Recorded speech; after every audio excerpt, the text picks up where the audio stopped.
नमस्कार दोस्तों, हिंदी मंजूषा चैनल पर आपका स्वागत है।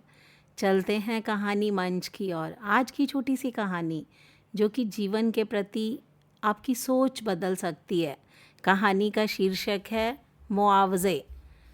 पंजाब के एक छोटे से गांव में 75 वर्षीय विधुर रामलाल जी अपनी पुरानी पैतृक कुटिया में अकेले रहते हैं।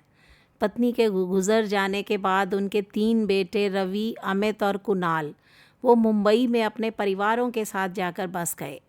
शुरुआत में बेटे कभी कभी फ़ोन कर लेते, दिवाली पर उपहार भेज देते, लेकिन धीरे धीरे वह भी बंद हो गया। पूरे 3 साल तक कोई भी बेटा घर नहीं आया, एक बार भी नहीं आया। रामलाल जी अपने दिन छोटे से सब्जी बगीचे की देखभाल, मुर्गियों को दाना डालने, कमर दर्द व कमज़ोर घुटनों के सहारे आंगन में घूमते बिता देते थे। एक बार वह दरवाजे पर गिर गए, किसी तरह रेंगते हुए गांव की गली तक पहुँचे ताकि उन्हें उठाने में कोई मदद कर सके। फिर एक दिन गांव में खबर फैल गई कि सरकार बड़े विकास प्रोजेक्ट के लिए ज़मीन अधिग्रहण कर रही है। मुआवजा दर 5 लाख प्रति वर्ग मीटर तक तय कर दी गई। यह सुनते ही तीनों बेटे अपने एसयूवी लेकर पत्नियों, बच्चों समेत कागजात और ज़मीन के मूल्यांकन की बातें करते हुए गांव पहुंच गए। लेकिन जैसे ही वो गांव के दरवाजे पर पहुंचे तो पिता से मिलने से पहले ही उनका सामना गांव के मुखिया चाचा प्रदीप जी से हुआ। प्रदीप का चेहरा गंभीर था, आवाज़ ठंडी थी। आप लोग बहुत देर कर चुके हैं। 2 हफ्ते पहले रामलाल जी ने अपनी पूरी ज़मीन एक अनाथ लड़के अर्जुन के नाम कर दी। दस्तखत करने से पहले उन्होंने साफ कहा, मैं अब बूढ़ा हो गया हूँ, अकेला हूँ, मुझे यह भी नहीं पता कि मेरे 3 बेटे कहाँ हैं, लेकिन यह लड़का हर दिन मुझे खाना देता है, घर साफ करता है, मेरी पीठ दबाता है, मेरी दवा लाता है। जो मेरी देखभाल करेगा उसी को मेरी विरासत मिलेगी। तीनों बेटे सुनकर सन्न रह गए, नज़रें झुका ली, एक दूसरे को शर्मिंदा नज़रों से देखने लगे। रवि की पत्नी गुस्से में चिल्ला पड़ी, ये क्या नाइंसाफ़ी है?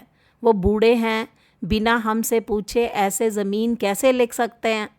प्रदीप ने शांत भाव से जवाब दिया। वहाँ वकील मौजूद था, सरकारी अफसर मौजूद थे। नई ज़मीन के कागज़ पिछले हफ्ते ही बन चुके हैं। अगर आपको ऐतराज़ है तो आप ज़िले की अदालत में केस कर सकते हो। लेकिन छोटा बेटा कुणाल चुपचाप मुड़ गया। उसकी आंखें आंसुओं से भर आई। उसे वो पल याद आए जब पिता ने कई बार फ़ोन किया था, इस बार त्योहार पर घर आओगे ना? उसने हमेशा यही कहा, पापा इस समय एक बड़ा प्रोजेक्ट है, अगले साल पक्का आऊँगा। लेकिन अब कोई अगला साल नहीं था। बूढ़े माँ बाप को आपका पैसा नहीं चाहिए, उन्हें आपका समय चाहिए। और कई बार जब तक हमें अफसोस होता है तब तक बहुत देर हो चुकी होती है। वो जैसे ही बच्चे अपने पिता को देखते हैं तो बाद में पश्चाताप के अलावा उनके पास कुछ शेष नहीं रहता।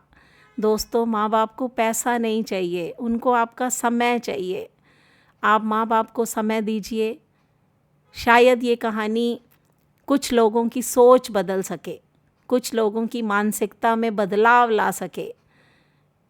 ये कहानी है तो छोटी सी, लेकिन हर घर की कहानी बन चुकी है, जिसका शीर्षक है मुआवजे।